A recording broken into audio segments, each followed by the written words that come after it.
Es gribētu, pirms es sāku par to finanšu ilgspēju un kā nodrošināt mūsu stabilu finansējumu, atgriezties pie to, ko mēs sākām iesildīšanas sekcijā. Nu, kas tad ir NVO? Kas tad mēs esam? Un tad, kad es faktiski šajā jomā, labdarības jomā, nevalstiskajā pilsoniskās sabiedrības jomā, kā es to teiktu, es jau darbojos kopš, nu jau tuvu būs 30 gadu. Un tad, kad es strādāju NVO centrā, bija kāds tie, kas ir manas paudzes cilvēku un vecāki atcerās, bija tāds apvieno nāciju Dānijas valdības un Soros fonda inkubators pirmais, kā izveidot stabilu pilsonisku sabiedrību Latvijā pēc okupācijas gadiem. Tad, kad es aizbraucu laukos pie māmas, vecmāmiņas, un viņi prasīja, kur tu strādā, un es teicu NVO centrā, un es ar NVO nodarbojos, un vecais tēvs teica, kaut kas šausmīgs. Kaut kas nesaprotams, kaut kas nevalstisks, kaut kas pretvalstisks. Un tas ir tas, ko mēs bieži vien ietērpam vārdos, bet dažkārt, sakot NVO, bet dažkārt aizmirstam būtību. Un faktiski nevalstiskās organizācijas ir jebkuras sabiedrības pamats, un ja mēs paskatāmies, ir tādi 3 pīlāri. Valsts pārvalde, bizness un nevalstiskās organizācijas. Pilsoniskā sabiedrība, es tev tā teiktu. Un mēs kā nācija, kā valsts nevaram pastāvēt, ja kāds no šiem 3 pīlāriem pazūd.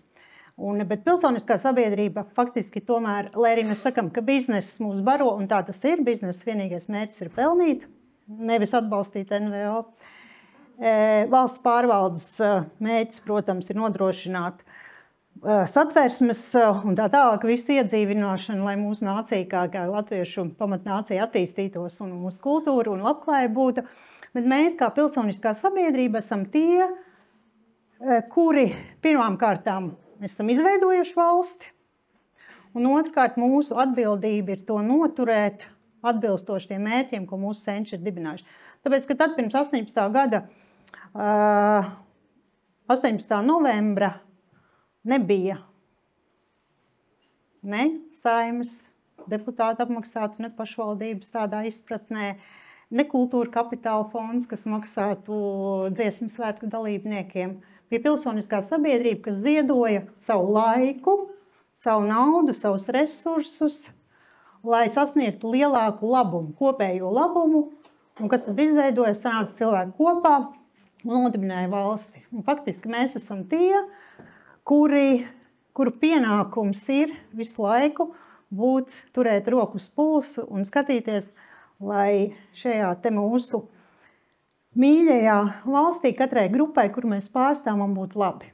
Ja tikko kādam no mums nebūs labi, vai tie būs cilvēki ar ierobežotām vajadzībām, vai tie būs kāda cita grupa, tad mēs ilgtermiņā nevarēsim sasniegt savus mērķus kā nācija. Tāpēc es gribu pateikt, ka NVO šis te ietekmes veicināšanas fórums ir ļoti laba lieta, īpaši tagad tādos mainīgos apstākļos, ka mums jāsaprot, ka mēs esam viens no balstiem. Bet šodien es teiktu tā, ka mēs runājam par kaut ko manā prezentācijā, un pēc tam arī darba grupās vai darbnīcās kaut ko vairāk nekā par Excel tabulām. Jo es teiktu, ka finanšu ilgspēja ir kaut kas vairāk nekā tikai nauda, nekā tikai granti. Tas ir par mūsu dzīvotspēju, tas ir par mūsu ietekmi, tas ir par mūsu mērķu sasniegšanu un faktiski par tādu kopēju sabiedrības labklājību.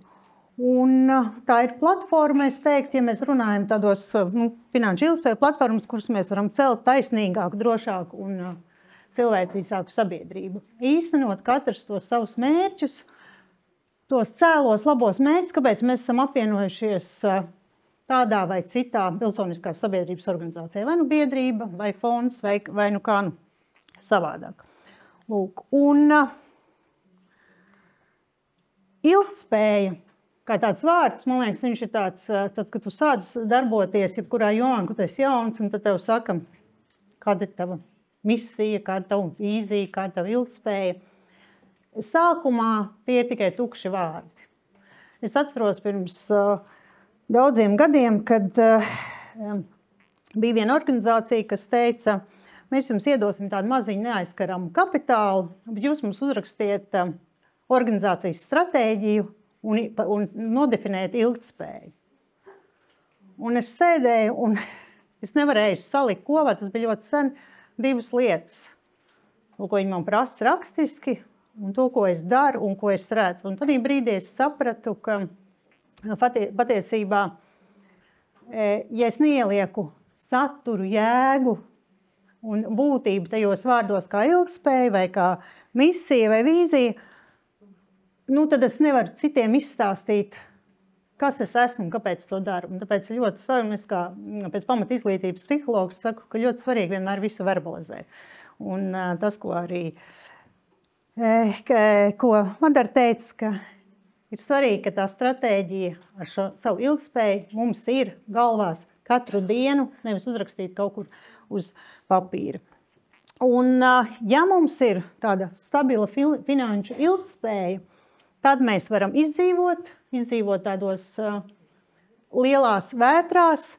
Mēs varam darīt arī darbu tad, kad mums beidzās finansējums un pārdzīvot vētras. Un tā kā es Ziedot LV vadu 22. gadu, es varu teikt, ka tā finanšu ilgtspējas plānošana, tāds smags mans kā vadītājs darbs katru dienu ir palīdzējis pārdzīvot gan 2009. Gada finanšu krīzi, kad pirmais, ko jebkurš uzņēmums vai kurš iedzīvotājs, kad pārskatīja savus izdevumus, atteicās no ziedojumiem, jo tās nav pienākums un ziedot nav pienākums. Ja?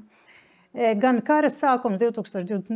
gadā, kad nomainījās visas, teiksim, finanšu plūsmas un tas dod iespēju mums saglabāt savu organizāciju, tādu spēcīgu arī tad, kad pūš tādu nepatīkamu vēju. Tātad, ko es gribu teikt? Ja mums ir finanšu ilgspēja, mēs esam stabili, ja mēs stāvam ar visām 4 kājām uz zemes, tad mēs esam neatkarīgi, mēs esam nepārtraukti uzticami, mums ir izaugsme un noturība.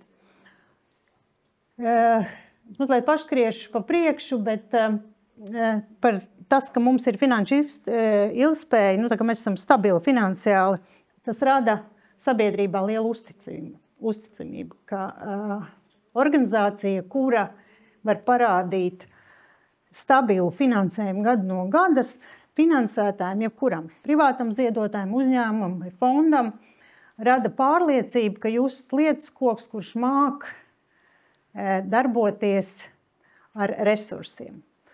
Un es vienmēr stāstu to piemēru no Hansa bankas laikiem, tagad Svetbanka, un es zinu, ka daudz no jums to dzirdējuši, bet tie, kas nav, es izstāstīšu.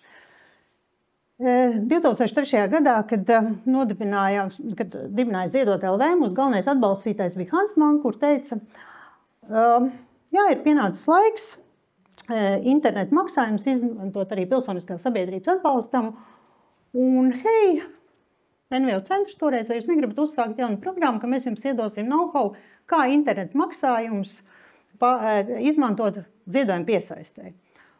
Un tajā brīdī es biju pēc 2. bērnu kopšanas atvaļinājuma, atnākus atpakaļ uz NVO centru. Man saka, Rūta, vai tu ņemši to projektu, vai mums tev darba nav. Un es lecu iekšā, un viss labi, darbojamies. Tur bija tāda Hansa bankā, tagad Svetbankā mārketinga vadītāja Oksana Silviska, kura to ļoti atbalstīja. Un tagad mēs paiet 1. gads, Ziedot LV maziņš, starp citu tā atkāpēja.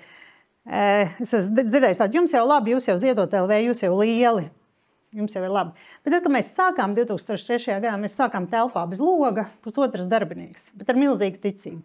Lūk, un ko es gribu teikt par to uzticamību un tādu. Un tad pagāja 1. gads, un es aizbāju atpakaļ uz atskaitīties valdei bankas, kā tad man iet, un es saku, švaki iet.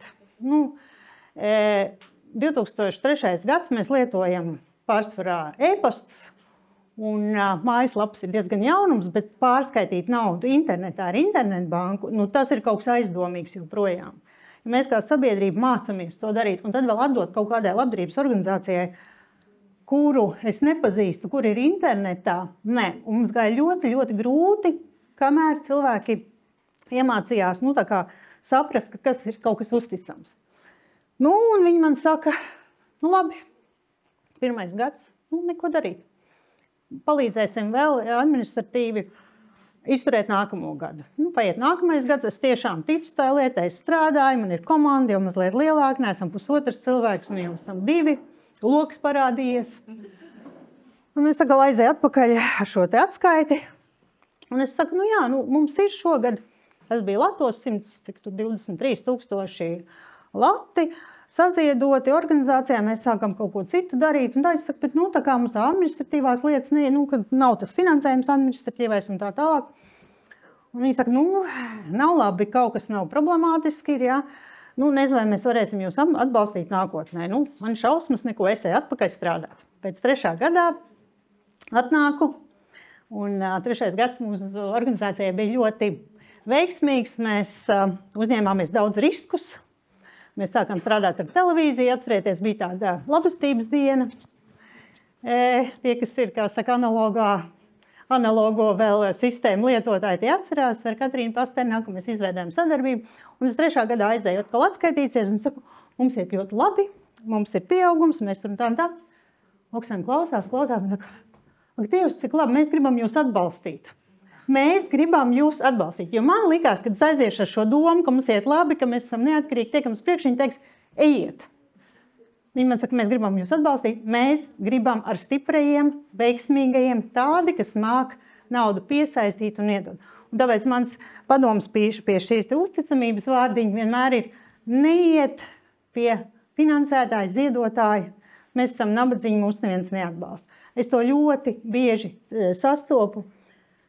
Mēs sadarbojamies ar dažādiem uzņēmumiem, kam palīdzam ar viņu ziedojumu, lūgumu apstrādi. Un tad es redzu, ka labdarības organizācijas, biedrības nodibinājums raksta vēstules par ziedojumiem ar tādu sūdzību, ka mūs neviens neatbalsta, mums ir grūti. Un tad, kad jūs no tāda biznesa apskatieties, neviens to produktu nepērk, bet kāpēc es? Ja? Tā kā atcerieties par partnerību. Lūk. Kas palīdz stabilitātei un attīstībai. Tātad par šo finansējumu es rodēju tādām praktiskām lietām. 2 minūtes?